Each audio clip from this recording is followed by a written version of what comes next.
قل إن كان آباؤكم وأبناؤكم وإخوانكم وأزواجكم وعشيرتكم وأموال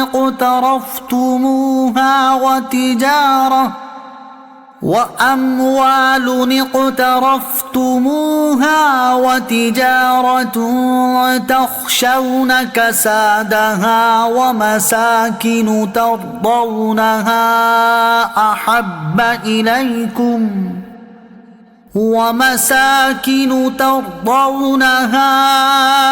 أحب إليكم من الله ورسوله وجهاد في سبيله فتربصوا حتى يأتي الله بأمره واللہ لا یہدی القوم الفاسقین۔ ترجمہ: تم فرماؤ، اگر تمہارے باپ اور تمہارے بیٹے اور تمہارے بھائی اور تمہاری بیویاں اور تمہارا خاندان اور تمہاری کمائی کے مال اور وہ تجارت جس کے نقصان سے تم ڈرتے ہو اور تمہارے پسندیدہ مکانات تمہیں اللہ اور اس کے رسول اور اس کی راہ میں جہاد کرنے سے زیادہ محبوب ہیں، تو انتظار کرو یہاں تک کہ اللہ اپنا حکم لائے، اور اللہ نافرمان لوگوں کو ہدایت نہیں دیتا۔ قل، تم فرماؤ، یعنی اے محبوب صلی اللہ تعالیٰ علیہ وسلم جنہوں نے رشتہ داروں سے ترک تعلق کے بارے میں کلام کیا، آپ ان سے فرما دیں کہ اگر تمہارے باپ، تمہارے بیٹے، تمہارے بھائی، تمہاری بیویاں، تمہارا خاندان، تمہاری کمائی کے مال اور وہ تجارت جس کے نقصان سے تم ڈرتے ہو اور تمہارے پسندیدہ مکانات تمہیں اللہ تعالیٰ اور اس کے رسول صلی اللہ تعالیٰ علیہ وسلم اور اس کی راہ میں جہاد کرنے سے زیادہ محبوب ہیں، تو تم انتظار کرو یہاں تک کہ اللہ تعالیٰ اپنا حکم لائے، اور اللہ تعالیٰ مشرکین سے موالات کے معاملے میں نافرمانی کرنے والے لوگوں کو ہدایت نہیں دیتا۔ اللہ تعالیٰ اور نبی کریم صلی اللہ علیہ وسلم سے زیادہ کسی کو عزیز نہ رکھا جائے۔ اعلیٰ حضرت امام اہل سنت شاہ امام احمد رضا خان رحمۃ اللہ تعالیٰ علیہ فرماتے ہیں، اس آیت سے معلوم ہوا کہ جسے دنیا جہان میں کوئی معزز، کوئی عزیز، کوئی مال، کوئی چیز اللہ اور رسول سے زیادہ محبوب ہو، وہ بارگاہ الہی سے مردود ہے، اسے اللہ عز و جل اپنی طرف راہ نہ دے گا، اسے عذاب الہی کے انتظار میں رہنا چاہیے۔ والعیاذ باللہ تعالی۔ تمہارے پیارے نبی صلی اللہ علیہ وسلم فرماتے ہیں، تم میں کوئی مسلمان نہ ہوگا جب تک میں اسے اس کے ماں باپ، اولاد اور سب آدمیوں سے زیادہ پیارا نہ ہوں۔ اس نے تو بات صاف فرما دی کہ جو حضور اقدس صلی اللہ علیہ وسلم سے زیادہ کسی کو عزیز رکھے ہرگز مسلمان نہیں۔ علامہ قاضی عیاض رحمۃ اللہ تعالی فرماتے ہیں، یہ آیت کریمہ رسول اللہ صلی اللہ علیہ وسلم کی محبت کے لازم ہونے، فرض اور اہم چیز ہونے، اور آپ صلی اللہ علیہ وسلم کے اس محبت کے اصل مستحق ہونے کے بارے میں ترغیب، تنبیہ اور دلیل و حجت ہونے کے لیے کافی ہے، کیونکہ جس نے اپنی آل، اولاد اور مال کی محبت کو اللہ تعالیٰ اور اس کے حبیب صلی اللہ علیہ وسلم کی محبت سے زیادہ سمجھا، اس آیت میں اللہ تعالیٰ نے اسے سخت تنبیہ کی ہے اور ایسوں کو ڈراتے ہوئے ارشاد فرمایا، فَتَرَبَّصُوا حَتَّى يَأْتِيَ اللَّهُ بِأَمْرِهِ، تو انتظار کرو یہاں تک کہ اللہ اپنا حکم لائے۔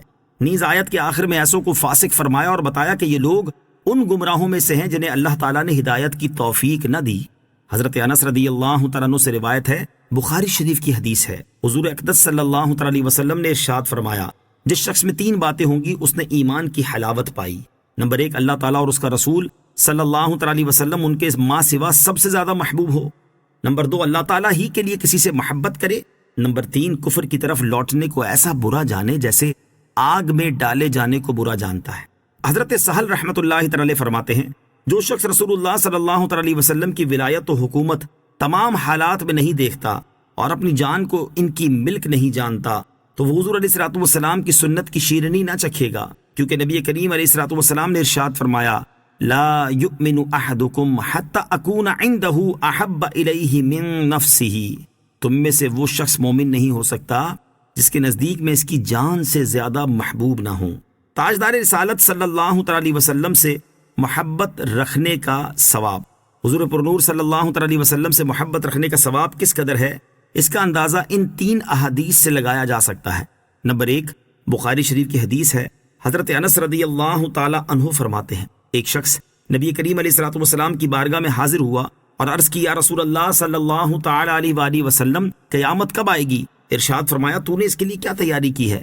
اس نے عرض کی میرے پاس اس کے لیے نہ نمازوں کی کثرت ہے، نہ روزہ اور صدقہ ہے، لیکن میں اللہ تعالیٰ اور اس کے رسول صلی اللہ تعالی علیہ وسلم کو سب سے زیادہ محبوب رکھتا ہوں۔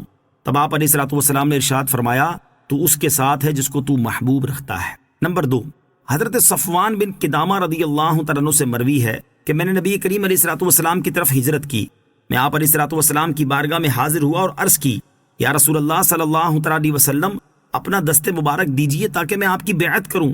آپ علیہ الصلوۃ والسلام نے اپنا دست مبارک بڑھایا، میں نے عرض کی یا رسول اللہ صلی اللہ تعالی علیہ وسلم میں آپ کو محبوب رکھتا ہوں۔ ارشاد فرمایا المرء مع من احبا، مرد جس سے محبت رکھے اس کے ساتھ ہوتا ہے۔ نمبر 3، حضرت ثوبان رضی اللہ تعالیٰ عنہ تاجدار دو عالم صلی اللہ تعالی علیہ وسلم کے ساتھ کمال درجے کی محبت رکھتے تھے اور انہیں جدائی کی تاب نہ تھی۔ ایک روز اس قدر غمگین اور رنجیدہ حاضر ہوئے کہ چہرے کا رنگ بدل گیا تھا، تو رسول کریم صلی اللہ تعالی علیہ وسلم نے دریافت فرمایا کہ آج رنگ کیوں بدلا ہوا ہے؟ عرض کیا نہ مجھے کوئی بیماری ہے اور نہ درد، سوائے اس کے کہ جب حضور اقدس علیہ الصلوۃ والسلام سامنے نہیں ہوتے تو انتہا درجے کی وحشت و پریشانی ہو جاتی ہے۔ جب آخرت کو یاد کرتا ہوں تو یہ اندیشہ ہوتا ہے کہ وہاں میں کس طرح دیدار پا سکوں گا۔ آپ اعلیٰ ترین مقام میں ہوں گے اور مجھے اللہ تعالیٰ نے اپنے کرم سے جنت بھی دی، تو اس مقام عالی تک رسائی کہاں؟ اس پر یہ آیت کریمہ نازل ہوئی۔ وَمَن يُطِعِ اللَّهَ وَالرَّسُولَ فَأُولَئِكَ مَعَ الَّذِينَ أَنْعَمَ اللَّهُ عَلَيْهِم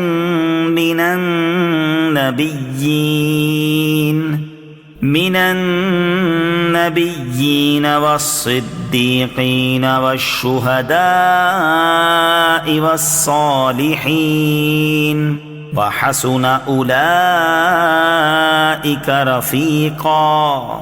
ترجمہ، اور جو اللہ اور رسول کی اطاعت کرے تو وہ ان لوگوں کے ساتھ ہوگا جن پر اللہ نے فضل کیا، یعنی انبیاء اور صدیقین اور شہداء اور صالحین، اور یہ کتنے اچھے ساتھی ہیں۔ محبت رسول صلی اللہ تعالی علیہ وسلم کی علامات، علماء کرام نے حضور اقدس صلی اللہ تعالی علیہ وسلم سے محبت کی کثیر علامات بیان فرمائی ہیں، ان میں سے 8 علامات سماعت کیجیے۔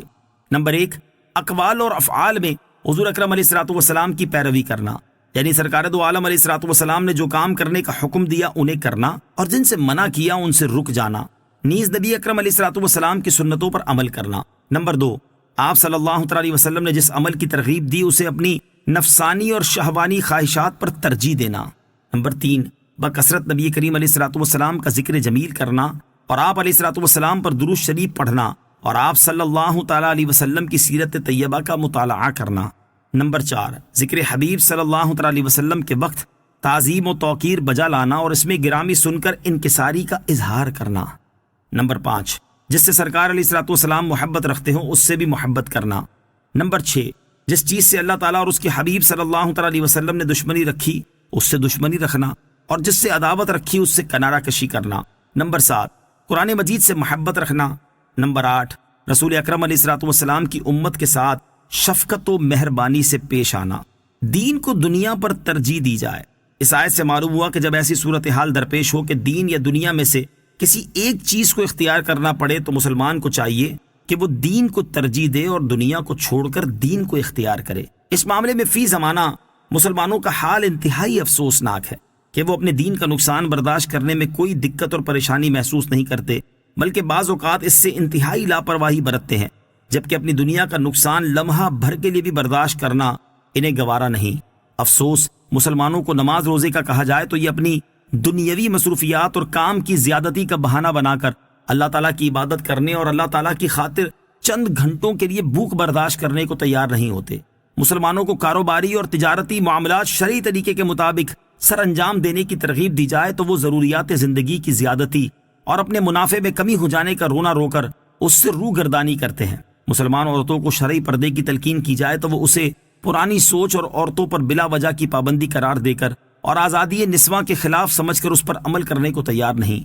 طلاق کے معاملات میں جب اسلامی قانون کی روح سے شوہر اور بیوی میں جدائی کا فیصلہ ہو جائے تو اسلامی حکم کے سامنے سر تسلیم خم کرنے کی بجائے یہ طرح طرح کے ہیلے بہانے تراش کر ناجائز تعلقات کی زندگی گزارنے کی پوری کوشش کرتے ہیں۔ سر دست یہ چند مثالیں عرض کی ہیں، ورنہ زندگی کا شاید ہی کوئی گوشہ ایسا ہو جس میں دین پر دنیا کو ترجیح نہ دی جا رہی ہو۔ اللہ تعالیٰ مسلمانوں کو عقل سلیم عطا فرمائے اور دنیا کے مقابلے میں دین کی اہمیت سمجھنے کی توفیق عطا فرمائے۔ لقد نصركم الله في مواطن كثيرة ويوم حنين إذ أعجبتكم كثرتكم فلم تغن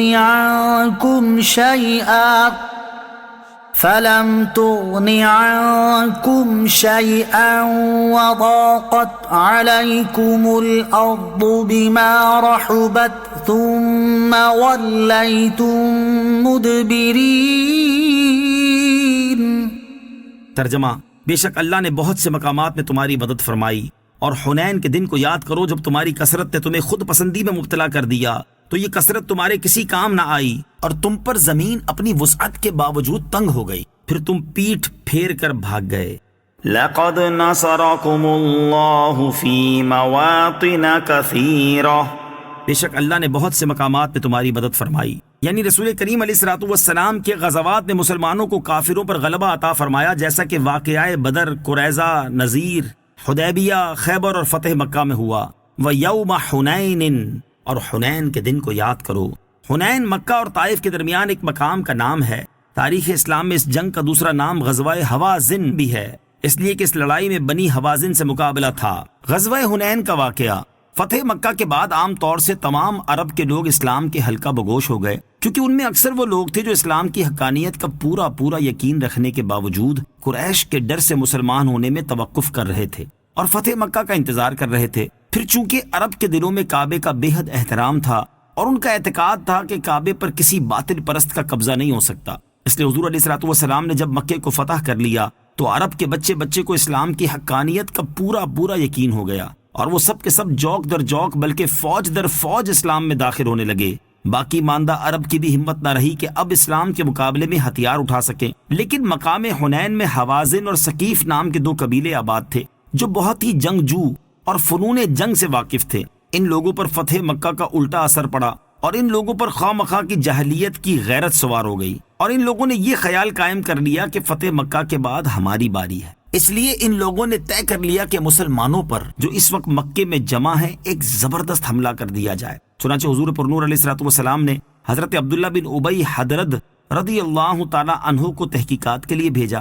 جب انہوں نے وہاں سے واپس آ کر ان قبائل کی جنگی تیاریوں کا حال بیان کیا اور بتایا کہ قبیلہ حوازن اور ثقیف نے اپنے تمام قبائل کو جمع کر لیا ہے، اور قبیلہ حوازن کا رئیس اعظم مالک بن عوف ان تمام افواج کا سپہ سالار ہے، اور وہ 100 برس سے زائد عمر کا بوڑھا ہے۔ درید بن سما جو عرب کا مشہور شاعر اور مانا ہوا بہادر تھا، بطور مشیر کے میدان جنگ میں لایا گیا ہے، اور یہ لوگ اپنی عورتوں، بچوں بلکہ جانوروں تک کو میدان جنگ میں لائے ہیں تاکہ کوئی سپاہی میدان سے بھاگنے کا خیال بھی نہ کر سکے۔ حضور اقدس علیہ الصلوۃ والسلام نے بھی شوال 8 ہجری میں 12,000 کا لشکر جمع فرمایا۔ 10,000 تو مہاجرین و انصار وغیرہ کا وہ لشکر تھا جو مدینے سے آپ کے ساتھ آیا تھا، اور 2,009 مسلم تھے جو فتح مکہ میں مسلمان ہوئے تھے۔ آپ علیہ الصلوۃ والسلام نے اس لشکر کو ساتھ لے کر اس شان و شوکت کے ساتھ حنین کا رخ کیا کہ اسلامی افواج کی کثرت اور اس کے جاہ و جلال کو دیکھ کر بے اختیار بعض صحابہ کرام رضی اللہ تعالی عنہم کی زبان سے یہ لفظ نکل گیا کہ آج بھلا ہم پر کون غالب آ سکتا ہے،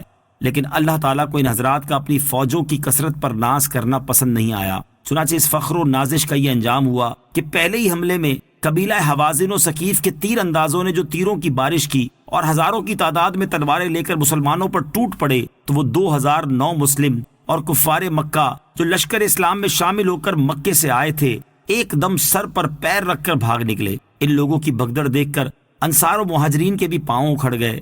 حضور تاجدار مدینہ صلی اللہ علیہ وسلم نے جو نظر اٹھا کر دیکھا تو گنتی کے چند جانثاروں کے سوا سب فرار ہو چکے تھے۔ تیروں کی بارش ہو رہی تھی، 12,000 کا لشکر فرار ہو چکا تھا، مگر خدا عز و جل کے رسول صلی اللہ تعالی علیہ وسلم کے پائے استقامت میں بال برابر بھی لغزش نہیں ہوئی، بلکہ آپ علیہ الصلوۃ والسلام اکیلے ایک لشکر بلکہ ایک عالم کائنات کا مجموعہ بنے ہوئے نہ صرف پہاڑ کی طرح ڈٹے رہے بلکہ اپنے سفید خچر پر سوار برابر آگے ہی بڑھتے رہے، اور آپ علیہ الصلوۃ والسلام کی زبان مبارک پر یہ الفاظ جاری تھے کہ انا النبی لا کذب، انا ابن عبد المطلب، میں نبی ہوں، یہ جھوٹ نہیں ہے، میں عبد المطلب کا بیٹا ہوں۔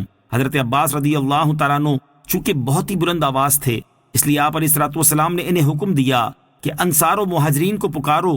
انہوں نے جو یا معشر الانصار اور یا للمہاجرین کا نعرہ مارا تو ایک دم تمام فوجیں پلٹ پڑیں اور لوگ اس قدر تیزی کے ساتھ دوڑ پڑے کہ جن لوگوں کے گھوڑے ازدحام کی وجہ سے نہ مڑ سکے انہوں نے ہلکا ہونے کے لیے اپنی زرہیں پھینک دیں اور گھوڑوں سے کود کر دوڑے اور کفار کے لشکر پر جھپٹ پڑے اور اس طرح جاں بازی کے ساتھ لڑنے لگے کہ دم زدن میں جنگ کا پاسا پلٹ گیا. کفار بھاگ نکلے، کچھ قتل ہو گئے اور جو رہ گئے گرفتار ہو گئے. قبیلہ ثقیف کی فوجیں بڑی بہادری کے ساتھ جم کر مسلمانوں سے لڑتی رہیں، یہاں تک کہ ان کے 70 بہادر کٹ گئے. لیکن جب ان کا علم بردار عثمان بن عبداللہ قتل ہو گیا تو ان کے پاؤں بھی اکھڑ گئے اور فتح مبین نے حضور رحمت للعالمین صلی اللہ تعالی علیہ وسلم کے قدموں کا بوسہ لیا اور کثیر تعداد و مقدار میں مال غنیمت ہاتھ آیا. آیت لقد نصرکم اللہ سے حاصل ہونے والی معلومات. اس آیت سے 4 چیزیں معلوم ہوئیں. نمبر 1، مسلمان کا حقیقی بھروسہ اللہ عز و جل کی مدد پر ہونا چاہیے. نمبر 2، اسباب اختیار کرنے کا حکم ہے لیکن صرف اسی پر بھروسہ کرنا مسلمان کے شایان شان نہیں. نمبر 3، بعض اوقات چند لوگوں کی غلطی کا نتیجہ سب کو دیکھنا پڑتا ہے. نمبر 4، خود پسندی اللہ عز و جل کو ناپسند ہے، لہٰذا اپنے ہر کمال کو اللہ عز و جل کا فضل سمجھنا چاہیے، نہ کہ اپنے زور بازو کا نتیجہ، جیسا کہ ایک مقام پر اللہ تعالیٰ ارشاد فرماتا ہے ولولا فضل الله عليكم ورحمته ما زكى منكم من أحد أبدا ولكن الله يزكي من يشاء والله سميع عليم. ترجمہ، اور اگر اللہ کا فضل اور اس کی رحمت تم پر نہ ہوتی تو تم میں سے کوئی شخص بھی کبھی پاکیزہ نہ ہوتا. البتہ اللہ پاکیزہ فرما دیتا ہے جس کو چاہتا ہے، اور اللہ سننے والا جاننے والا ہے. خود پسندی کے 6 اسباب اور ان کا علاج.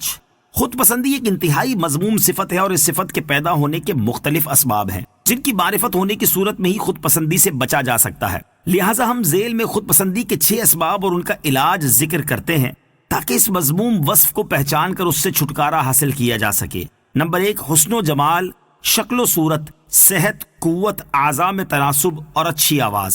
اس کا علاج یہ ہے کہ انسان جب شکل و صورت کی وجہ سے خود پسندی میں مبتلا ہو تو وہ اپنی باطنی گندگیوں پر غور کرے، اپنے آغاز و انجام کے بارے میں سوچ بچار کرے اور یہ سوچے کہ کس طرح خوبصورت اور عمدہ بدن مٹی میں مل گئے اور قبروں میں یوں بدبودار ہو گئے کہ طبیعتیں ان سے متنفر ہو گئیں. اور جب طاقت اور قوت کی وجہ سے خود پسندی پیدا ہو تو وہ اس بات پر غور کرے کہ ایک دن کے بخار سے اس کا کیا حال ہو جاتا ہے، اور ہو سکتا ہے کہ طاقت پر اترانے کی وجہ سے اللہ تعالیٰ اس پر کوئی ادنا سی آفت نازل کر کے اس کی طاقت ہی سلب کر لے.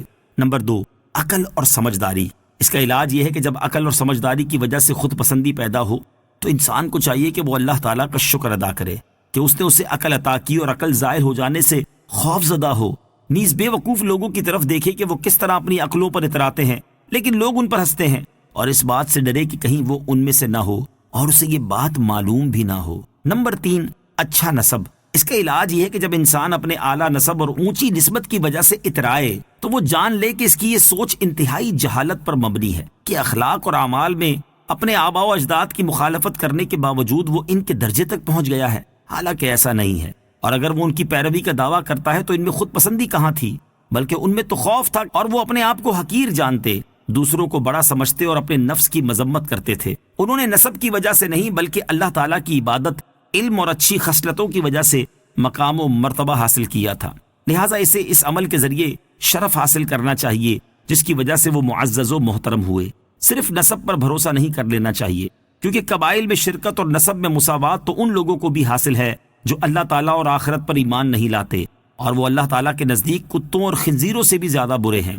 نمبر 4، ظالم بادشاہوں اور ان کے مددگاروں سے تعلق. اس کا علاج یہ ہے کہ وہ اس بات پر غور کرے کہ یہ لوگ اللہ تعالیٰ کے غضب کے حقدار ہیں، اور اگر وہ قیامت کے دن ان کی ذلت و رسوائی، جہنم میں ان کی بگڑی صورتوں، بدبو اور گندگی کو دیکھ لے تو اس کا کیا حال ہوگا. کیا اب بھی وہ ان سے تعلق پر اترائے گا یا ان سے کوئی تعلق نہ ہونے کا اظہار کرے گا، اور جو کوئی اسے ان کی طرف منسوب کرے اس پر اعتراض کرے گا.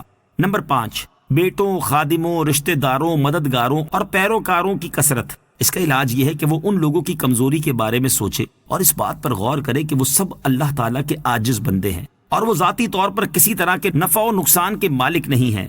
پھر وہ ان پر کس طرح اتراتا ہے، حالانکہ جب وہ مر جائے گا تو وہ سب اسے چھوڑ دیں گے اور اسے قبر میں یوں دفن کیا جائے گا کہ وہ اکیلا بھی ہوگا اور رسوا بھی۔ اس کے اہل خانہ، اولاد، قریبی رشتہ داروں اور جگری دوستوں میں سے کوئی بھی اس کے ساتھ نہیں ہوگا۔ وہ اسے گلنے سڑنے کے لیے، سانپوں، بچھوؤں اور کیڑے مکوڑوں کی خوراک بننے کے لیے قبر کے حوالے کر دیں گے، اور وہ اس پر آنے والے عذاب کو دور نہیں کر سکیں گے، حالانکہ اس وقت اسے ان کی زیادہ حاجت ہوگی۔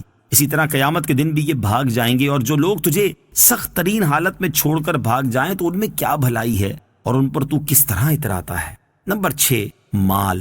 اس کا علاج یہ ہے کہ مال کی آفات، اس کے حقوق اور اس کی عظیم فتنہ سامانی کے بارے میں سوچے، فقراء کی فضیلت اور قیامت کے دن جنت میں ان کے سبقت لے جانے پر غور کرے، اور یہ بھی سوچے کہ مال تو آنے جانے والی اور ناپائیدار چیز ہے، اور یہ بھی دیکھے کہ کئی یہودیوں کے پاس اس سے زیادہ مال ہے تو وہ کس طرح اپنے مال پر اتراتا ہے۔ ثم أنزل الله سكينته على رسوله وعلى المؤمنين وأنزل جنودا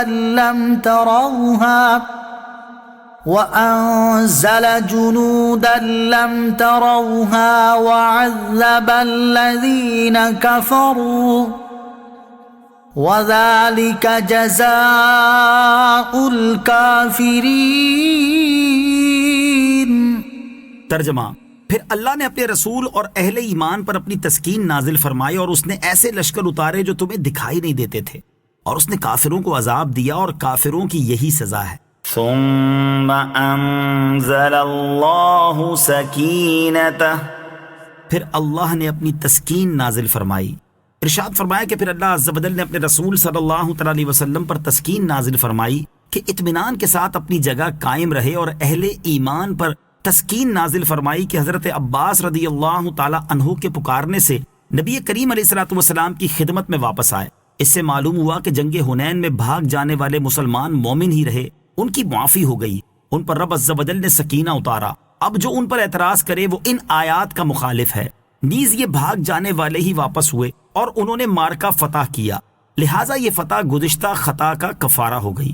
آیت مبارکہ میں تسکین اترنے کا تذکرہ رسول اللہ صلی اللہ علیہ وسلم کے لیے پہلے اور بقیہ کے لیے بعد میں۔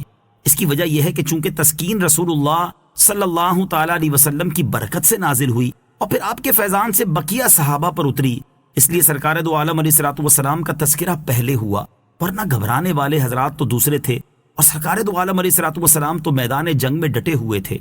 وَأَنزَلَ جُنُودًا لَّمْ تَرَوْهَا، اور اس نے ایسے لشکر اتارے جو تمہیں دکھائی نہیں دیتے تھے، یعنی فرشتے جنہیں کفار نے ابلک گھوڑوں پر سفید لباس پہنے امامہ باندھے دیکھا۔ یہ فرشتے مسلمانوں کی شوکت بڑھانے کے لیے آئے تھے۔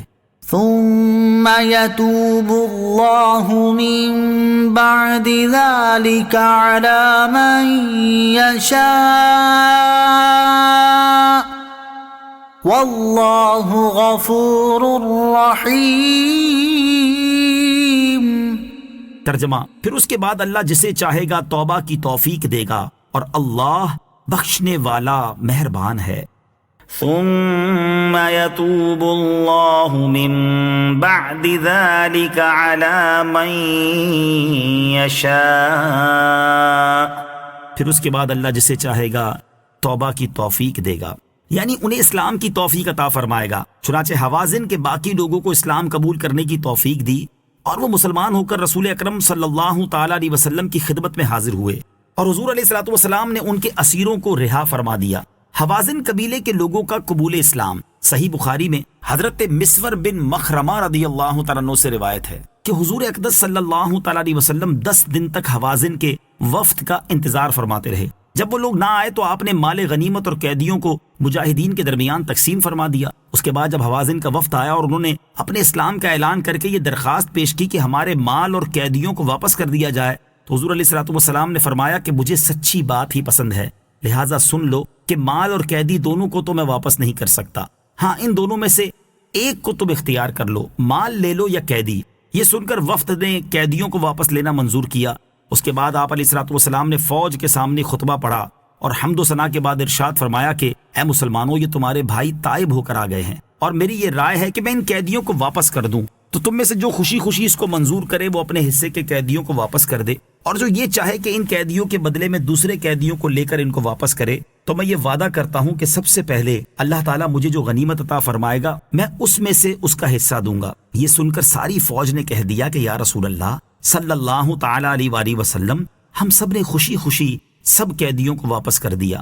آپ صلی اللہ تعالیٰ علیہ وسلم نے ارشاد فرمایا کہ اس طرح پتہ نہیں چلتا کہ کس نے اجازت دی اور کس نے نہیں دی، لہٰذا تم لوگ اپنے اپنے سرداروں کے ذریعے مجھے خبر دو۔ چنانچہ ہر قبیلے کے سردار نے دربار رسالت میں آ کر عرض کر دیا کہ ہمارے قبیلے والوں نے خوش دلی کے ساتھ اپنے حصے کے قیدیوں کو واپس کر دیا ہے۔ سیرت ابن حشام میں ہے کہ سرکار دو عالم علیہ الصلوۃ والسلام جب اموال غنیمت کی تقسیم سے فارغ ہو چکے تو قبیلہ بنی سعد کے رئیس زہیر ابو سرد چند معززین کے ساتھ بارگاہ رسالت صلی اللہ تعالی علیہ وسلم میں حاضر ہوئے اور اسیران جنگ کی رہائی کے بارے میں درخواست پیش کی۔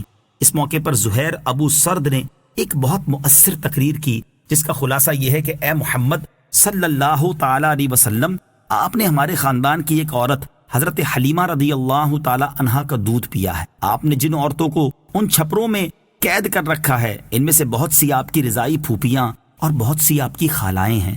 خدا کی قسم اگر عرب کے بادشاہوں میں سے کسی بادشاہ نے ہمارے خاندان کی کسی عورت کا دودھ پیا ہوتا تو ہم کو اس سے بہت زیادہ امیدیں ہوتی، اور آپ سے تو اور بھی زیادہ ہماری توقعات وابستہ ہیں، لہٰذا آپ ان سب قیدیوں کو رہا کر دیجئے۔ زہیر کی تقریر سن کر حضور پر نور صلی اللہ تعالی علیہ وسلم بہت زیادہ متاثر ہوئے، اور آپ نے فرمایا کہ میں نے آپ لوگوں کا بہت انتظار کیا مگر آپ لوگوں نے آنے میں بڑی دیر لگا دی۔ بہرکیف میرے خاندان والوں کے حصے میں جس قدر لونڈی غلام آئے ہیں میں نے ان سب کو آزاد کر دیا، لیکن اب عام رہائی کی صورت یہ ہے کہ نماز کے وقت جب مجمع ہو تو آپ لوگ اپنی درخواست سب کے سامنے پیش کریں۔ چنانچہ نماز ظہر کے وقت ان لوگوں نے یہ درخواست مجمع کے سامنے پیش کی، اور حضور اقدس صلی اللہ تعالی علیہ وسلم نے مجمع کے سامنے یہ ارشاد فرمایا کہ مجھ کو صرف اپنے خاندان والوں پر اختیار ہے، لیکن میں تمام مسلمانوں سے سفارش کرتا ہوں کہ قیدیوں کو رہا کر دیا جائے۔ یہ سن کر تمام انصار و مہاجرین اور دوسرے تمام مجاہدین نے بھی عرض کیا کہ یا رسول اللہ صلی اللہ تعالی علیہ وآلہ وسلم، ہمارا حصہ بھی حاضر ہے، آپ ان لوگوں کو بھی آزاد فرما دیں۔ اس طرح دفعتاً 6000 اسیران جنگ کی رہائی ہو گئی۔ نسائی شریف کی روایت میں ہے کہ جب حوازن قبیلے کے لوگوں نے نبی کریم صلی اللہ تعالی علیہ وسلم کی بارگاہ میں اپنے قیدیوں کی رہائی کے بارے میں عرض کی تو آپ نے اپنے خاندان کے حصے میں آنے والی لونڈی غلاموں کو آزاد فرما دیا۔ اس کے بعد ان سے ارشاد فرمایا فَإِذَا صَلَّيْتُ الظُّهْرَ فَقُومُوا فَقُولُوا إِنَّا نَسْتَعِينُ بِرَسُولِ اللَّهِ عَلَى الْمُؤْمِنِينَ أَوِ الْمُسْلِمِينَ فِي نِسَائِنَا وَأَبْنَائِنَا۔ جب میں ظہر کی نماز پڑھوں تو تم سب کھڑے ہو کر یوں کہو، ہم اللہ کے رسول کے وسیلے سے مسلمانوں سے اپنی عورتوں اور بچوں میں مدد چاہتے ہیں۔ اس سے معلوم ہوا کہ استعانت کا لفظ اللہ تعالیٰ کے لیے ہی خاص نہیں بلکہ یہ لفظ اللہ تعالیٰ کے نیک بندوں کے لیے بھی استعمال ہو سکتا ہے۔ یا ایہا الذین آمنوا انما المشرکون نجس فلا يقربوا المسجد الحرام انما المشركون نجس فلا يقربوا المسجد الحرام بعد عامهم هذا وإن خفتم عيلة فسوف يغنيكم الله من فضله إن شاء ان اللہ علیم حکیم۔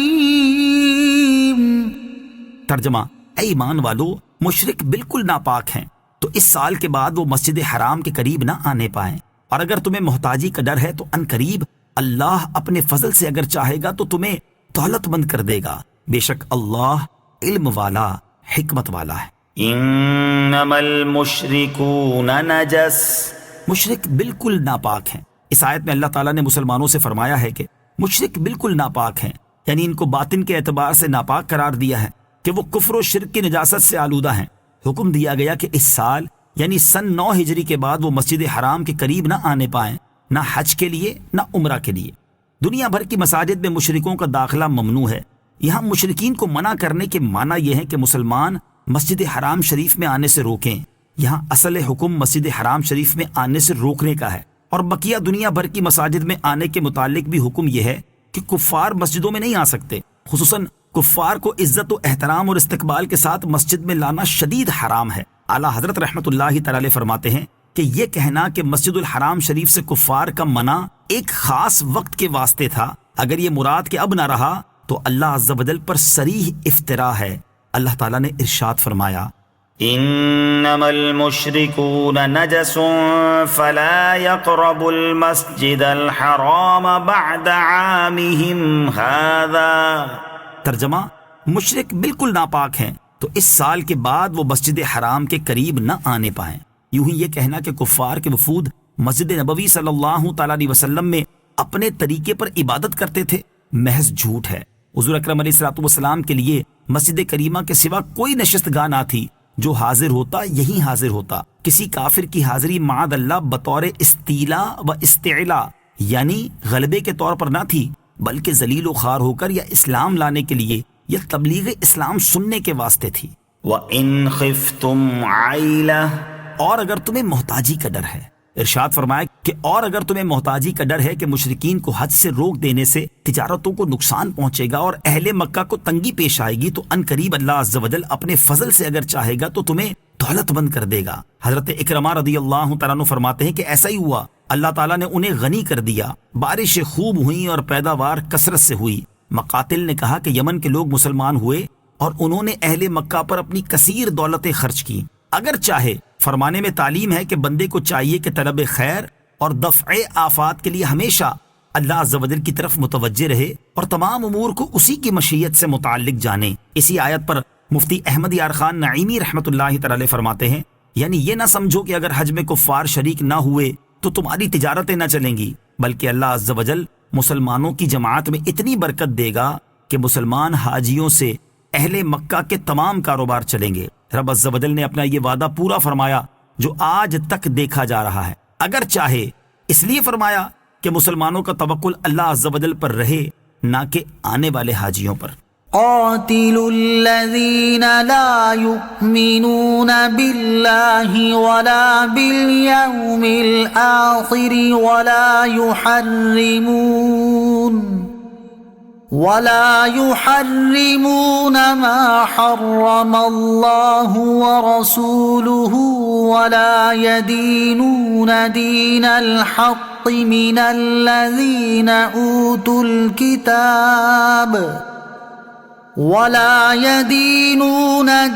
الحق من الذين أوتوا الكتاب حتى يعطوا الجزية عن يد وهم صاغرون. ترجمہ، وہ لوگ جنہیں کتاب دی گئی ان میں سے جو اللہ پر ایمان نہیں لاتے اور نہ ہی آخرت کے دن پر، اور نہ وہ ان چیزوں کو حرام قرار دیتے ہیں جنہیں اللہ اور اس کے رسول نے حرام کیا ہے، اور نہ وہ سچے دین پر چلتے ہیں، ان سے جہاد کرتے رہو حتیٰ کہ وہ ذلیل ہو کر اپنے ہاتھوں سے جزیہ دیں. قاتلوا الذين لا يؤمنون بالله ولا باليوم الآخر، ان سے جہاد کرتے رہو جو اللہ پر اور آخرت کے دن پر ایمان نہیں لاتے. اللہ عز و جل پر ایمان لانا یہ ہے کہ اس کی ذات اور جملہ صفات و تنزیہات کو مانے، اور جو اس کی شان کے لائق نہ ہو اس کی طرف نسبت نہ کرے. اور بعض مفسرین نے رسولوں پر ایمان لانا بھی اللہ عز و جل پر ایمان لانے میں داخل قرار دیا ہے. تو یہودی اور عیسائی اگرچہ اللہ عز و جل پر ایمان لانے کے دعوے دار ہیں، لیکن ان کا یہ دعویٰ باطل ہے، کیونکہ یہودی تجسیم و تشبیہ یعنی اللہ عز و جل کا جسم ماننا اور اسے مخلوق کے مشابہ ماننا کے، اور عیسائی حلول کے معتقد ہیں. تو وہ کس طرح اللہ عز و جل پر ایمان لانے والے ہو سکتے ہیں؟ ایسے یہودیوں میں سے جو حضرت عزیر علیہ الصلوۃ والسلام کو اور عیسائی حضرت مسیح علیہ الصلوۃ والسلام کو خدا کا بیٹا کہتے ہیں، تو ان میں سے کوئی بھی اللہ عز و جل پر ایمان لانے والا نہ ہوا. اسی طرح جو ایک رسول کی تکذیب کرے وہ اللہ عز و جل پر ایمان لانے والا نہیں. یہودی اور عیسائی بہت سے انبیاء کرام علیہ الصلوۃ والسلام کی تکذیب کرتے ہیں، لہٰذا وہ اللہ عز و جل پر ایمان لانے والوں میں نہیں. شان نزول، مجاہد کا قول ہے کہ یہ آیت اس وقت نازل ہوئی جبکہ نبی اکرم علیہ الصلوۃ والسلام کو روم سے قتال کرنے کا حکم دیا گیا، اور اسی کے نازل ہونے کے بعد غزوہ تبوک ہوا. کلبی کا قول ہے کہ یہ آیت یہود کے قبیلہ قریظہ اور نزیر کے حق میں نازل ہوئی. سید عالم علیہ الصلوۃ والسلام نے ان سے صلح منظور فرمائی، اور یہی پہلا جزیہ ہے جو اہل اسلام کو ملا، اور یہی پہلی ذلت ہے جو ان کفار کو مسلمانوں کے ہاتھ سے پہنچی. ولا يحرمون ما حرم الله ورسوله، اور نہ وہ ان چیزوں کو حرام قرار دیتے ہیں جنہیں اللہ اور اس کے رسول نے حرام کیا ہے۔ بعض مفسرین نے فرمایا اس آیت کا معنی یہ ہے کہ اللہ تعالیٰ نے قرآن میں اور نبی اکرم علیہ الصلوۃ والسلام نے حدیث میں جن چیزوں کو حرام کیا ہے یہ انہیں حرام قرار نہیں دیتے۔ بعض مفسرین کا قول ہے کہ آیت کے معنی یہ ہے کہ توریت و انجیل کے مطابق عمل نہیں کرتے، ان کی تحریف کرتے ہیں اور احکام اپنے دل سے گھڑتے ہیں۔ سنن ابو داؤد اور ابن ماجہ میں حضرت مقدام بن معدی کرب رضی اللہ تعالی عنہ سے روایت ہے، سرکار دو عالم علیہ الصلوۃ والسلام نے ارشاد فرمایا، سن لو مجھے قرآن کے ساتھ اس کا مثل ملا، یعنی حدیث۔ دیکھو کوئی پیٹ بھرا اپنے تخت پر بیٹھے یہ نہ کہے کہ یہی قرآن لیے رہو، جو اس میں حلال ہے اسے حلال جانو اور جو اس میں حرام ہے اسے حرام مانو، حالانکہ انما حرم رسول اللہ صلی اللہ علیہ وسلم مثل ما حرم اللہ، جو کچھ اللہ عز و جل کے رسول علیہ الصلوۃ والسلام نے حرام کیا وہ بھی اس کی مثل ہے جسے اللہ عز و جل نے حرام کیا۔ احکام شریعت نبی کریم علیہ الصلوۃ والسلام کے سپرد ہیں۔ اعلیٰ حضرت امام اہل سنت شاہ امام احمد رضا خان رحمۃ اللہ تعالی فرماتے ہیں کہ ائمہ محققین تصریح فرماتے ہیں کہ احکام شریعت حضور علیہ الصلوۃ والسلام کو سپرد ہیں، جو بات چاہیں واجب کر دیں، جو چاہیں ناجائز فرما دیں، جس چیز یا جس شخص کو جس حکم سے چاہیں مستثنا فرما دیں۔ اس مضمون پر چند احادیث کا خلاصہ ملاحظہ فرمائیں۔ نمبر 1، حضرت عباس رضی اللہ تعالیٰ عنہ کے عرض کرنے پر حرم میں اسخر گھاس کاٹ لینا جائز فرما دیا۔ نمبر 2، حضرت ابو بردہ رضی اللہ تعالیٰ عنہ کے لیے 6 مہینے کی بکری کی قربانی جائز فرما دی۔ نمبر 3، اکیلے حضرت خزیمہ رضی اللہ تعالیٰ عنہ کی گواہی کو 2 گواہوں کے برابر قرار دے دیا۔ نمبر 4، ایک صحابی رضی اللہ تعالیٰ عنہ کو اس کے روزے کا کفارہ اپنے پاس سے عطا فرما کر اسے اپنی ہی ذات اور اہل خانہ پر خرچ کرنے کی اجازت عطا فرما دی۔ نمبر 5، حضرت علی کرم اللہ تعالیٰ وجہ الکریم کے لیے حالت جنابت میں مسجد میں داخل ہونا حلال فرما دیا۔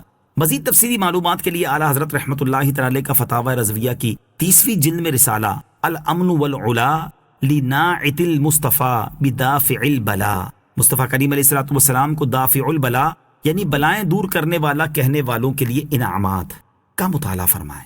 حتی یعطوا الجزیہ، حتیٰ کہ وہ جزیہ دیں۔ اس آیت میں اہل کتاب سے جزیہ لینے کا ذکر ہوا۔ اسلامی سلطنت کی جانب سے ذمی کافروں پر جو مال مقرر کیا جاتا ہے اسے جزیہ کہتے ہیں۔ عرب کے مشرکین سے جزیہ قبول نہیں کیا جائے گا، بلکہ ان کے لیے 2 ہی صورتیں ہیں، قبول اسلام یا جنگ۔ بقیہ دنیا بھر کے کافروں سے جزیے پر سلو ہو سکتی ہے۔ وقالت اليهود عزير ابن الله وقالت النصارى المسيح ابن الله ذلك قولهم بأفواههم يضاهئون قول الذين كفروا من قبل قاتلهم الله أنى يؤفكون۔ ترجمہ، اور یہودیوں نے کہا عزیر اللہ کا بیٹا ہے اور عیسائیوں نے کہا مسیح اللہ کا بیٹا ہے۔ یہ ان کی اپنے منہ سے کہی ہوئی بات ہے، یہ پہلے کے کافروں جیسی بات کرتے ہیں۔ اللہ انہیں مارے، کہاں اوندھے جاتے ہیں۔ وقالت الیہود، اور یہودیوں نے کہا۔ اس سے پہلی آیت میں اللہ تعالیٰ نے اہل کتاب کی بے دینی کا ذکر فرمایا اور اس آیت میں اس کی تفصیل بیان فرمائی ہے کہ انہوں نے اللہ تعالیٰ کے لیے بیٹا ہونا ثابت کیا، اور جو اللہ عز و جل کے بارے میں اس طرح کا عقیدہ رکھے تو وہ در حقیقت اللہ تعالیٰ کا منکر ہے۔ یہ بھی بیان فرمایا کہ اہل کتاب شرک میں مشرکین کی طرح ہیں، اگرچہ ان کے شرک کا طریقہ مختلف ہے۔ مشرکین کے بتوں کو پوجنے میں اور عیسائیوں کی حضرت عیسیٰ علیہ الصلوۃ والسلام کی پرستش میں کوئی فرق نہیں، دونوں شرک میں شریک ہیں۔ بلکہ اگر ہم غور کریں تو معلوم ہوگا کہ بتوں کو پوجنے والے کے کفر سے عیسائیوں کا کفر بڑا ہے، کیونکہ کافر بتوں کے بارے میں عقیدہ نہیں رکھتا کہ بت عالم کے خالق اور معبود ہیں، بلکہ وہ بتوں کو اللہ عز و جل کا قرب حاصل کرنے کا وسیلہ اور ذریعہ سمجھتا ہے، جبکہ عیسائیوں کا یہ عقیدہ ہے کہ اللہ تعالیٰ حضرت عیسیٰ علیہ الصلوۃ والسلام میں حلول کر آیا ہے اور ان کے ساتھ متحد ہو گیا ہے، اور یہ زیادہ قبیح کفر ہے۔ وقالت الیہود عزیر ابن اللہ، اور یہودیوں نے کہا عزیر اللہ کا بیٹا ہے۔ امام ابو بکر رازی رحمۃ اللہ تعالی علیہ فرماتے ہیں کہ یہ عقیدہ یہودیوں کے تمام فرقوں کا نہیں، بلکہ ان میں سے ایک خاص فرقے کا تھا۔ حضرت عبداللہ ابن عباس رضی اللہ تعالیٰ عنہما فرماتے ہیں یہودیوں کی ایک جماعت جو کہ سلام بن مشکم، نعمان بن اوفا، شاس بن قیس اور مالک بن سیف پر مشتمل تھی، نبی اکرم علیہ الصلوۃ والسلام کی خدمت میں حاضر ہوئی۔ انہوں نے تاجدار رسالت صلی اللہ تعالی علیہ وسلم کی بارگاہ میں حضرت عزیر علیہ الصلوۃ والسلام کے بارے میں یہ بات کہی تو اس پر یہ آیت نازل ہوئی، ہمارے علم میں اب اس فرقے کا کوئی وجود نہیں۔ ذلك قولهم بأفواههم، یہ ان کے اپنے منہ سے کہی ہوئی بات ہے، یعنی یہودیوں کا حضرت عزیر علیہ الصلوۃ والسلام کو اور عیسائیوں کا حضرت عیسیٰ علیہ الصلوۃ والسلام کو اللہ تعالیٰ کا بیٹا کہنا، یہ ان کی اپنے منہ سے کہی ہوئی بات ہے، اس پر ان کے پاس نہ کوئی دلیل ہے نہ برہان، اور پھر اپنی جہالت کی وجہ سے اس سری باطل چیز کے معتقد بھی ہیں۔ يضاهئون قول الذين كفروا من قبل، یہ پہلے کے کافروں جیسی بات کرتے ہیں۔ اس آیت کا ایک معنی تو اوپر بیان ہوا کہ اہل کتاب شرک میں مشرکین کی طرح ہیں، دوسرا معنی یہ ہے کہ عیسائیوں کی بات اپنے سے پہلے یہودیوں کے قول کے مشابہ ہے، کہ جس طرح یہودیوں نے حضرت عزیر علیہ الصلوۃ والسلام کو اللہ تعالیٰ کا بیٹا کہا، اسی طرح عیسائیوں نے حضرت عیسیٰ علیہ الصلوۃ والسلام کو اللہ عز و جل کا بیٹا کہہ دیا۔ حضرت حسن رحمۃ اللہ تعالی فرماتے ہیں، اللہ تعالیٰ نے اس آیت میں یہودیوں اور عیسائیوں کے کفر کو گزشتہ کافر امتوں کے کفر سے تشبیہ دی ہے۔ اتخذوا احبارهم ورهبانهم اربابا من دون الله والمسيح ابن مريم وما امروا الا ليعبدوا الها واحدا لا الہ الا هو سبحانہ عما یشرکون۔ ترجمہ، انہوں نے اپنے پادریوں اور درویشوں کو اللہ کے سوا رب بنا دیا، اور مسیح بن مریم کو بھی، حالانکہ انہیں صرف یہ حکم دیا گیا تھا کہ وہ ایک معبود کی عبادت کریں، اس کے سوا کوئی معبود نہیں، وہ ان کے شرک سے پاک ہے۔ اتخذوا احبارهم ورهبانهم اربابا من دون اللہ، انہوں نے اپنے پادریوں اور درویشوں کو اللہ کے سوا رب بنا لیا۔ آیت کا خلاصہ یہ ہے کہ یہودیوں نے اپنے پادریوں اور درویشوں کو اللہ عز و جل کے سوا رب بنا لیا کہ حکم الہی کو چھوڑ کر ان کے حکم کے پابند ہوئے، اور عیسائیوں نے حضرت عیسیٰ علیہ الصلوۃ والسلام کو خدا بنایا اور ان کی نسبت یہ باطل عقیدہ رکھا کہ وہ خدا یا خدا کے بیٹے ہیں یا خدا نے ان میں حلول کیا ہے، حالانکہ انہیں ان کی کتابوں میں اور ان کے انبیاء کرام علیہ الصلوۃ والسلام کی طرف سے صرف یہ حکم دیا گیا تھا کہ وہ ایک معبود کی عبادت کریں، اس کے سوا کوئی معبود نہیں، اور وہ ان کے شرک سے پاک ہے۔ یہودیوں اور عیسائیوں نے اپنے پادریوں اور علماء کو معبود بنا کر ان کی کوئی باقاعدہ عبادت نہیں کی تھی، بلکہ خدا کے حکم کو چھوڑ کر ان کے حکم کو اپنے لیے شریعت بنا لیا تھا، اور اسی کو اللہ تعالیٰ نے فرمایا کہ انہوں نے خدا بنا لیے۔ چنانچہ پادریوں اور درویشوں سے متعلق ان کی اس روش کے بارے میں حضرت عدی بن حاتم رضی اللہ تعالی عنہ روایت کرتے ہیں، میں حضور پرنور صلی اللہ تعالی علیہ وسلم کی خدمت میں حاضر ہوا، اس وقت میرے گلے میں سونے کی سلیب تھی، آپ صلی اللہ تعالی علیہ وسلم نے ارشاد فرمایا، عدی اس بت کو دور کر دو۔ نیز صحابی فرماتے ہیں کہ میں نے سنا کہ آپ علیہ الصلوۃ والسلام سورہ براءت سے پڑھ رہے تھے، اتخذوا احبارهم ورهبانهم اربابا من دون اللہ، یعنی عیسائیوں یہودیوں نے اپنے درویشوں اور علماء کو اللہ کے سوا رب بنا لیا۔ پھر آپ صلی اللہ تعالی علیہ وسلم نے اس کی وضاحت کرتے ہوئے ارشاد فرمایا کہ وہ ان کو پوچھتے نہیں تھے، بلکہ جب وہ ان کے لیے کسی چیز کو حلال قرار دیتے تو یہ حلال سمجھتے، اور جب وہ حرام قرار دیتے تو یہ حرام سمجھتے تھے۔ علماء اور اولیاء کی اطاعت اللہ تعالیٰ کی اطاعت ہے۔ اس آیت سے معلوم ہوا کہ اللہ اور رسول کے مقابلے میں جس کی دینی اطاعت کی جائے گی گویا اسے رب بنا لیا گیا، جیسا کہ عیسائی اور یہودی خدا کے مقابلے میں اپنے پادریوں اور درویشوں کی بات مانتے تھے، اس لیے ان کے بارے میں کہا گیا کہ انہوں نے اپنے پادریوں اور درویشوں کو اللہ کے سوا رب بنا لیا، جبکہ اللہ عز و جل کے فرمان کے ماتحت علماء، اولیاء اور صالحین کی اطاعت عین اللہ عز و جل اور اس کے رسول صلی اللہ تعالی علیہ وآلہ وسلم کی اطاعت ہے۔ رب تعالیٰ ارشاد فرماتا ہے، یا ایہا الذین آمنوا اطیعوا اللہ واطیعوا الرسول واولی الامر منکم۔ ترجمہ، اے ایمان والو، اللہ کی اطاعت کرو اور رسول کی اطاعت کرو اور ان کی جو تم میں سے حکومت والے ہیں۔ حضرت عطا رحمۃ اللہ تعالی علیہ فرماتے ہیں، اس آیت میں رسول کی اطاعت سے مراد قرآن اور سنت کی پیروی ہے، اور اولی الامر کی اطاعت سے علماء اور فقہا کی اطاعت مراد ہے۔ ایک جگہ ارشاد فرمایا، فاسألوا أهل الذكر إن كنتم لا تعلمون۔ ترجمہ، اے لوگو اگر تم نہیں جانتے تو علم والوں سے پوچھو۔ ایک مقام پر ارشاد فرمایا واتبع سبیل من اناب الی۔ ترجمہ، اور میری طرف رجوع کرنے والے آدمی کے راستے پر چل۔ اور ارشاد فرمایا والسابقون الأولون من المهاجرين والأنصار والذين اتبعوهم بإحسان رضي الله عنهم ورضوا عنه۔ ترجمہ، اور بے شک مہاجرین اور انصار میں سے سابقین اولین اور دوسرے وہ جو بھلائی کے ساتھ ان کی پیروی کرنے والے ہیں، ان سب سے اللہ راضی ہوا اور یہ اللہ سے راضی ہیں۔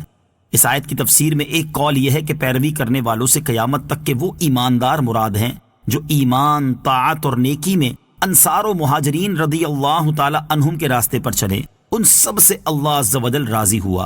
بکثرت احادیث میں بھی علماء کی اطاعت کی ترغیب دی گئی ہے۔ ان میں سے 3 احادیث سماعت کیجیے۔ نمبر 1، صحیح مسلم میں حضرت تمیم داری رضی اللہ تعالی عنہ سے مروی ہے، رسول اللہ صلی اللہ تعالی علیہ وآلہ وسلم نے ارشاد فرمایا، دین خیر خواہی کا نام ہے۔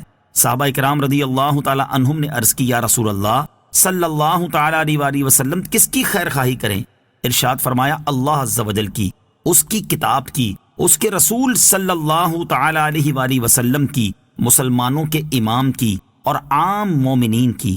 اس حدیث کی شرح میں ہے کہ یہ حدیث ان اماموں کو بھی شامل ہے جو علماء دین ہیں، ان کی روایت کی ہوئی احادیث کو قبول کرنا، احکام میں ان کی تقلید کرنا اور ان کے ساتھ نیک گمان رکھنا ان کی خیر خواہی سے ہے۔ نمبر 2، حضرت جبیر بن مطعم رضی اللہ تعالیٰ عنہ سے روایت ہے، نبی اکرم صلی اللہ تعالیٰ علیہ وسلم نے ارشاد فرمایا، 3 چیزیں ایسی ہیں کہ مومن کا دل ان پر خیانت نہیں کرتا۔ نمبر 1، اللہ تعالیٰ کے لیے عمل خالص کرنا۔ نمبر 2، علماء کی اطاعت کرنا۔ اور نمبر 3، مسلمانوں کی جماعت کو لازم پکڑنا۔ نمبر 3، حضرت عبداللہ بن مسعود رضی اللہ تعالیٰ عنہ سے روایت ہے، سرور عالم صلی اللہ تعالی علیہ وآلہ وسلم نے ارشاد فرمایا، علم سیکھو اور لوگوں کو سکھاؤ، فرائض سیکھو اور لوگوں کو سکھاؤ، قرآن سیکھو اور لوگوں کو سکھاؤ، میں وفات پانے والا ہوں، علم ان قریب اٹھ جائے گا، فتنے ظاہر ہوں گے، حتیٰ کہ 2 شخص ایک فریضے میں جھگڑیں گے اور ایسا کوئی شخص نہ پائیں گے جو ان میں فیصلہ کر دے۔ يريدون أن يطفئوا نور الله بأفواههم ويأبى الله إلا أن يتم نوره ولو كره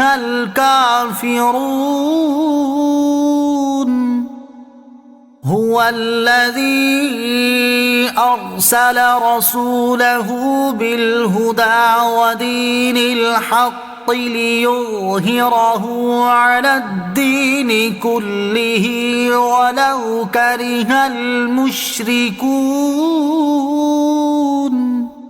ترجمہ، یہ چاہتے ہیں کہ اپنے منہ سے اللہ کا نور بجھا دیں، حالانکہ اللہ اپنے نور کو مکمل کیے بغیر نہ مانے گا، اگرچہ کافر ناپسند کریں۔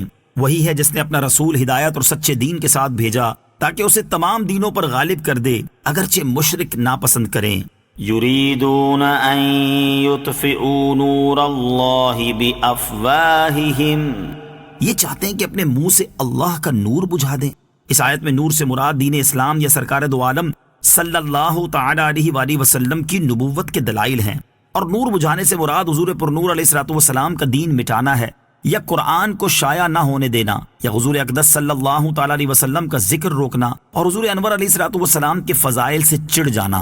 تو فرما دیا کہ کفار کی حرکتوں سے نہ دین ختم ہوگا، نہ اسلام کی شوکت میں کمی آئے، اور نہ حضور اقدس صلی اللہ تعالی علیہ وسلم کی شان میں فرق آئے گا۔ اعلیٰ حضرت امام احمد رضا خان رحمۃ اللہ تعالی علیہ کیا خوب فرماتے ہیں، مٹ گئے مٹتے ہیں مٹ جائیں گے اعداء تیرے، نہ مٹا ہے نہ مٹے گا کبھی چرچا تیرا، تو گھٹائے سے کسی کے نہ گھٹا ہے نہ گھٹے، جب بڑھائے تجھے اللہ تعالی تیرا۔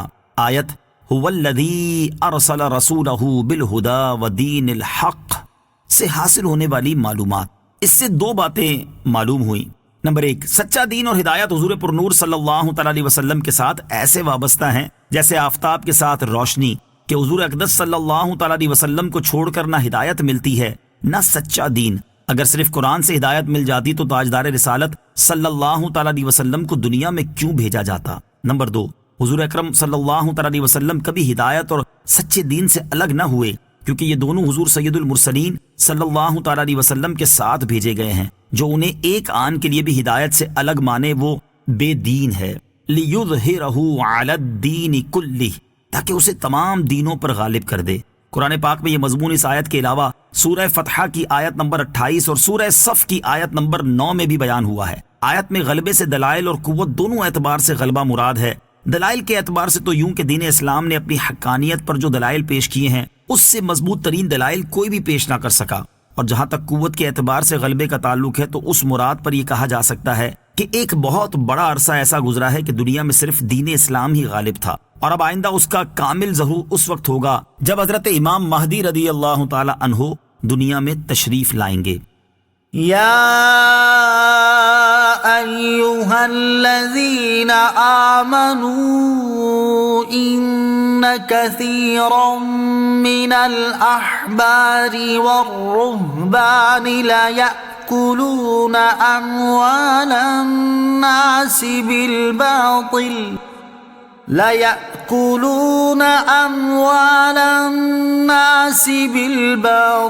ويصدون عن سبيل الله والذين يكنزون الذهب والفضة ولا ينفقونها في سبيل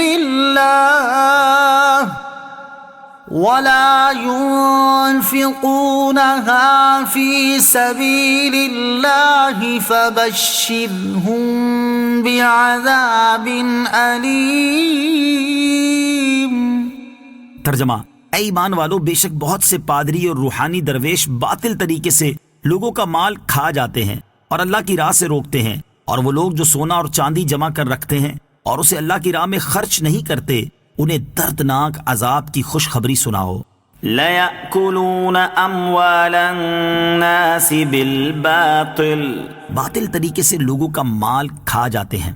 پادری اور روحانی درویش اس طرح باطل طریقے سے مال کھاتے ہیں کہ دین کے احکام بدل کر لوگوں سے رشوتیں لیتے ہیں اور اپنی کتابوں میں مال و دولت کے لالچ میں تحریف و تبدیل کرتے ہیں، اور سابقہ کتابوں کی جن آیات میں سردار دو عالم صلی اللہ تعالی علیہ وسلم کی نعت و صفت مذکور ہے، مال حاصل کرنے کے لیے ان میں فاسد تعویلیں اور تحریفیں کرتے ہیں۔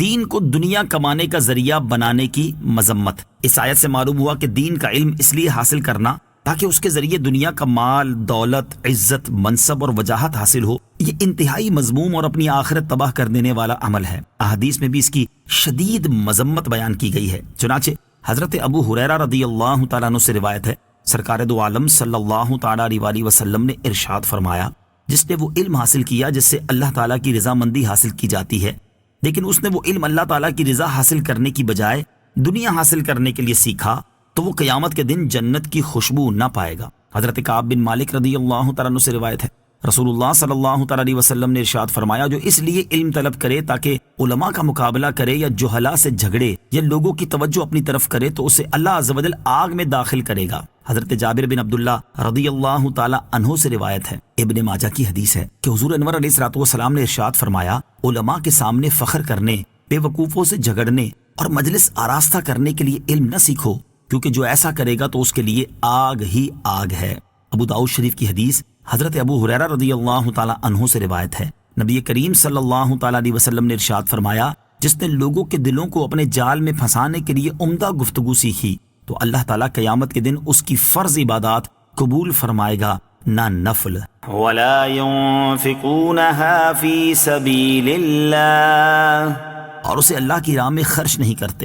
اس سے مراد یہ ہے کہ وہ بخل کرتے ہیں، مال کے حقوق ادا نہیں کرتے اور زکوٰۃ نہیں دیتے۔ جب اللہ تعالیٰ نے یہودی و عیسائی علماء و پادریوں کی حرص مال کا ذکر فرمایا تو مسلمانوں کو مال جمع کرنے اور اس کے حقوق ادا نہ کرنے سے خوف دلاتے ہوئے فرمایا کہ وہ لوگ جو سونا اور چاندی جمع کر رکھتے ہیں اور اسے اللہ تعالیٰ کی راہ میں خرچ نہیں کرتے، انہیں دردناک عذاب کی خوشخبری سناؤ۔ کنز کی وعید میں کون سا مال داخل ہے؟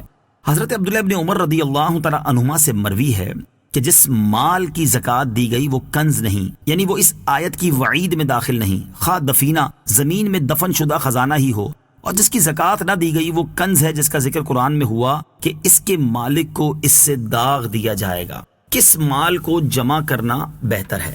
حضرت ثوبان رضی اللہ تعالی عنہ سے روایت ہے، فرماتے جب یہ آیت نازل ہوئی تو رسول کریم صلی اللہ تعالی علیہ وسلم سے صحابہ کرام رضی اللہ تعالی عنہم نے عرض کی کہ سونے چاندی کا تو یہ حال معلوم ہوا، پھر کون سا مال بہتر ہے جس کو جمع کیا جائے؟ ارشاد فرمایا ذکر کرنے والی زبان اور شکر کرنے والا دل اور نیک بیوی جو ایماندار کی اس کے ایمان پر مدد کرے، یعنی پرہیزگار ہو کہ اس کی صحبت سے طاعت و عبادت کا شوق بڑھے۔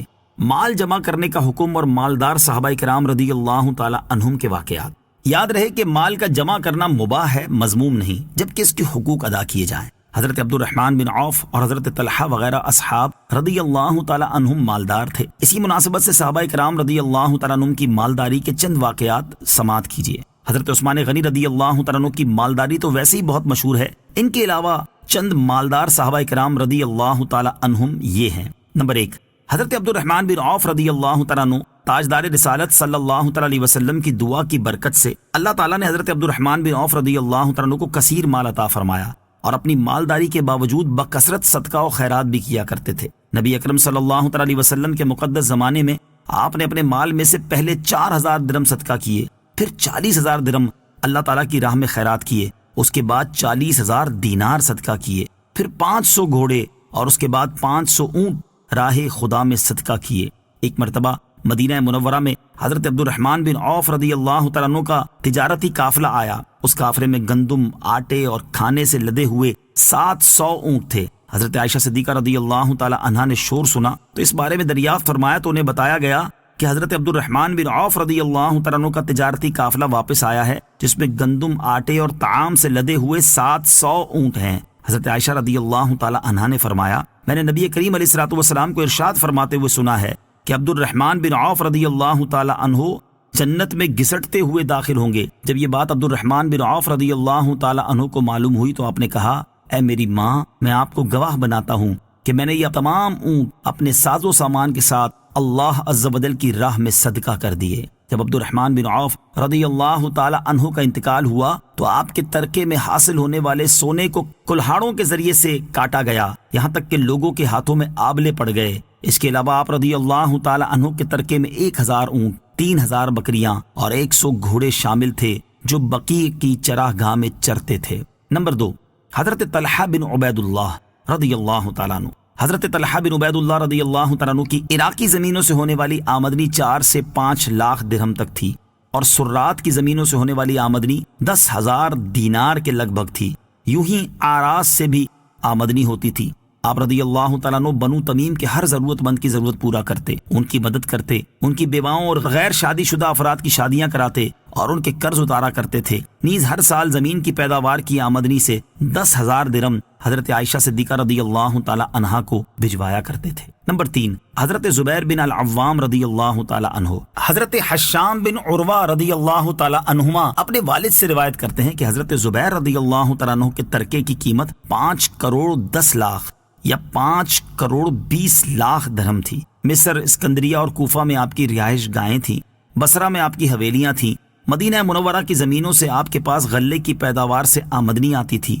حضرت زبیر رضی اللہ تعالیٰ عنہ نے 4 بیویاں چھوڑی جن میں سے ہر ایک کو 11 لاکھ ملے۔ ان کے علاوہ حضرت عمر بن العاص، حضرت عبداللہ بن مسعود، حضرت زید بن ثابت، حضرت سعد بن ابی وقاص اور حضرت انس بن مالک رضی اللہ تعالیٰ عنہ بھی مالدار صحابہ میں شمار ہوتے تھے۔ خیال رہے کہ مالدار صحابہ کرام رضی اللہ تعالیٰ عنہم در حقیقت مالدار کی تربیت کے لیے مشعل راہ تھے۔ وہ اپنا مال شرعی مصارف میں خرچ کرتے تھے اور اسی لیے مال جمع رکھتے تھے۔ ان کے اموال اظہار فخر کے لیے نہ تھے اور نہ ہی دنیا فانی کے مال کی محبت میں اسے جمع کرتے تھے۔ اللہ تعالیٰ مالدار مسلمانوں کو صحابہ کرام رضی اللہ تعالیٰ عنہم کی سیرت پر عمل پیرا ہونے کی توفیق عطا فرمائے، آمین۔